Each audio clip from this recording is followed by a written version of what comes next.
Kembali lagi bersama saya Satrio Muhammad Alif. Salam GG. Kita kembali ke pertemuan ke-13. Ini adalah bagian kedua. Setelah sebelumnya di bagian pertama kita bicara bagaimana mereduksi dari permukaan bumi ke elipsoid atau kebalikannya. Sekarang kita dari elipsoid ke bidang proyeksi. Ya, kalau misalnya kalian sebelumnya bertanya-tanya untuk apa proses dari permukaan bumi ke elipsoid? Karena untuk mendapatkan data ukuran sudut dan jarak diproyeksi harus melalui elipsoid, ya. Tidak bisa dari permukaan bumi sesungguhnya ke bidang proyeksi langsung. Karena proyeksi itu adalah konsep proyeksi itu dari model bumi elipsoid, ya. Seperti sudah dijelaskan di konsep proyeksi, bidang proyeksi itu bukanlah menganggap bumi itu datar, ya. Tapi dari bumi elipsoid diproyeksikan menjadi bidang proyeksi, ya. Jadi ketika kita melakukan reduksi ukuran ke bidang proyeksi, itu pasti melalui elipsoid. Ya, seperti itu idenya. Jadi di sini kita akan bahas bagaimana mereduksi jarak dan mereduksi sudut. Ya, dari elipsoid ke bidang proyeksi. Oke, ini contohnya titik 1 ke titik 3 di sini ya, kalau lihat di gambar. Dan yang garis merah di sini adalah jarak di elipsoid. Di sini simbolnya S contohnya ya. Nah, dan garis hitam adalah jarak di bidang proyeksi. Oke, paham ya sampai sini? Semoga idenya.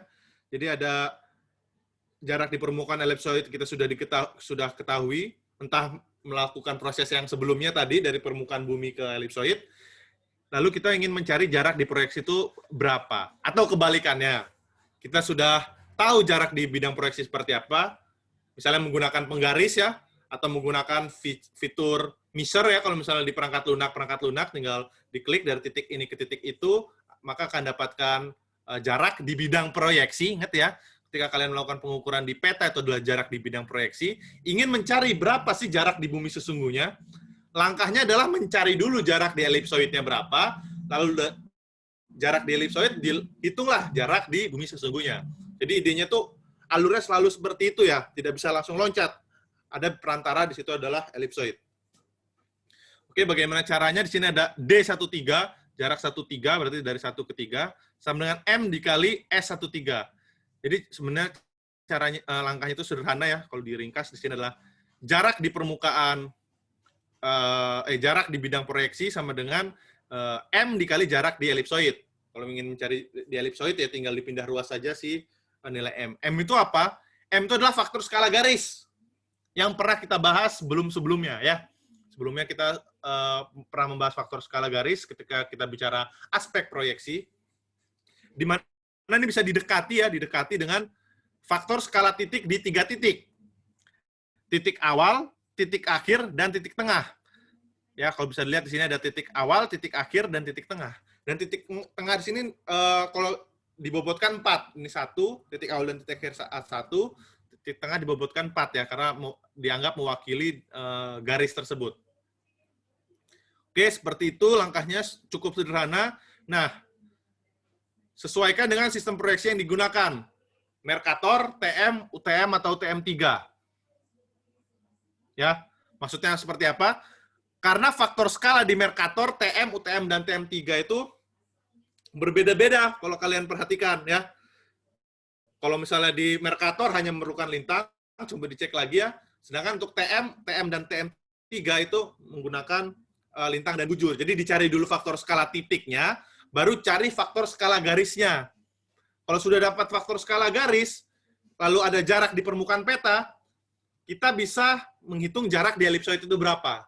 Kalau jarak di elipsoid sudah tahu, kita bisa tahu jarak di permukaan bumi sebenarnya seperti apa. Ya, di bagian pertama tadi sudah dibahas. Ya. Lalu memerlukan lintang dan bujur titik 1, 2, dan 3. Jadi titik 1, 2, dan 3 itu lintang bujur harus diketahui. Kenapa? Karena mencari faktor skala memerlukan lintang dan bujur.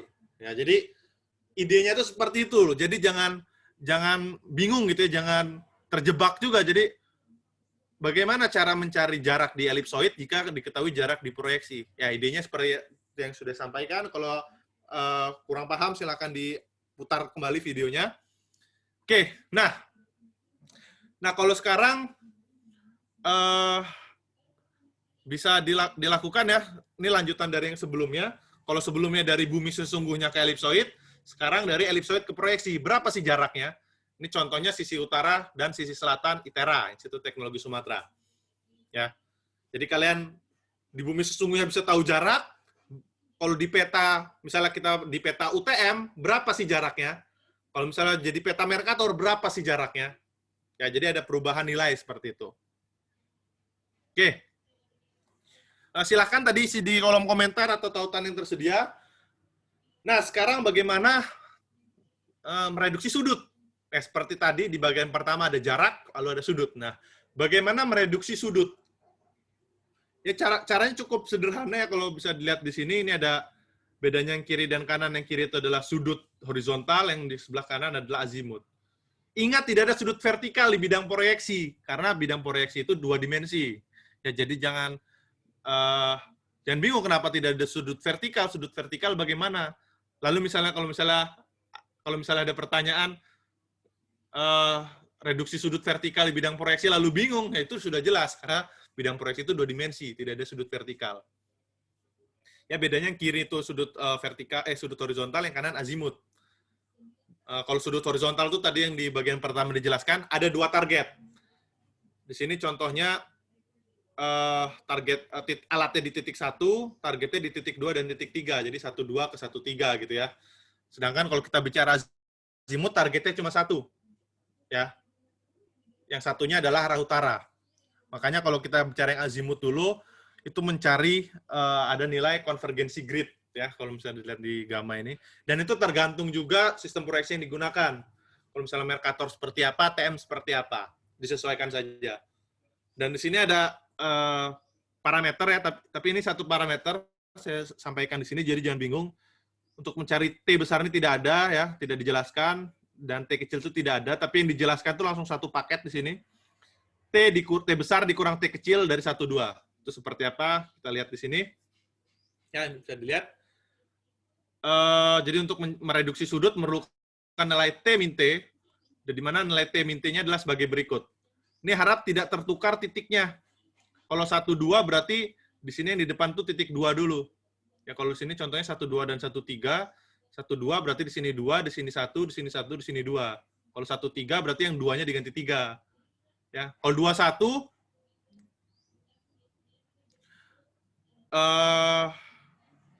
jadi minus ya, kalau dilihat ya, kalau 2,1 jadi minus ya, jadi kebalikan arahnya.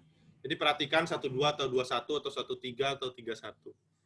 Nah, di sini ada jari-jarinya menggunakan rata-rata Gauss di sini, akar dari radius lengkung meridian dan radius lengkung vertikal utama. Dan di sini perlu tahu koordinat proyeksi dari titik 1 dan titik 2 untuk menghitungnya. Ya, jadi tidak bisa menghitung reduksi sudut kalau koordinatnya tidak tahu, jadi dihitung dulu koordinatnya. Dan sini ada K0. K0 ini faktor skala di meridian sentral. Jadi sesuaikan, kalau TM berapa? 0,9996. Kalau TM3 0,9999, 9 4 kali. Lalu perlu diketahui atau dihitung ya lintang titik 1 untuk mendapatkan nilai R. Ya, sesuaikan dengan sistem proyeksi yang ada. Oke, jadi, nah, sekarang bukan menghitung, coba dijelaskan saja. Untuk apa sih konvergensi grid dalam reduksi sudut ke bidang proyeksi? Sudut apa yang dikoreksi yang menggunakan konvergensi grid? Nah, tadi sudah dijelaskan, silahkan isi di kolom komentar atau di tautan yang tersedia. Ya, itu rangkuman ya dari reduksi ukuran, kuliah reduksi ukuran di pertemuan ke-13 ini. Jadi idenya dari permukaan bumi sampai proyeksi, atau kebalikannya bagaimana mereduksi nilai jarak dan sudut. Jadi ini kalau kita bicara proyeksi, ini adalah aspek faktor skala dan konvergensi grid. Ya, kalau aspek koordinat sudah selesai di minggu lalu. Nah, minggu depan di pertemuan ke-14 kita akan bicara kaitan pengukuran lokal dengan elipsoid. Kalau misalnya di pemetaan dasar ada pengukuran lokal, maksudnya lokal itu menganggap bumi itu datar ya, jadi ada mengukur jarak, sudut. Nah, itu bagaimana mengaitkan itu dengan elipsoid.